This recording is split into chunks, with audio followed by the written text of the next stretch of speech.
66-cı testə baxırıq. Deyir ki, ölçüsü kiçik olan azotlu əsasların cəmi 2000-dir. Yəni deyir ki, sitazin üstəgələk timin bərabərdir 2000-ə. Bu birisi tərəfdə deyir adenin azotlu əsaslarının sayının guanin azotlu əsaslarının sayına nisbəti 3-dür. Yəni adenin bərabərdir 3 guaninə. Hidrogen rabitəsi nəyə bərabərdir? Onu istəyir. Yəni sual işarəsidir. Deməli, biz burada yazdıq ki, sitazin üstəgələk timin bərabərdir 2000-ə. Mən sitazinin yerinə timinin də yerinə adenin yaza bilərəm. Yəni belə yaza bilərəm. Guanin üstəgələk adenin bərabərdir 2000-ə.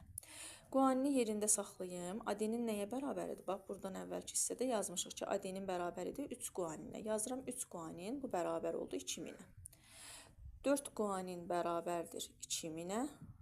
Guanin də bərabərdir buradan 500-ə. Deməli, guanin 500-dürsə, onda sitazin də olacaq 500. Aha, bunların miqdarını tapdıq. Guanin də 500 oldu, sitazin də 500 oldu.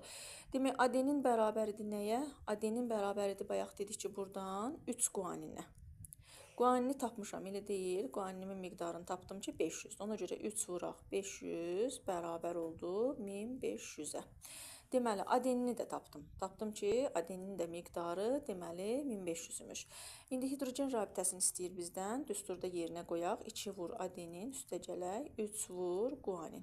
Bu da bərabər oldu. 2 vur adenini tapdıq nə qədər? 1500 üstəgələk guanini nə qədər tapmışdıq? Baxın, 500. 3 vur 500.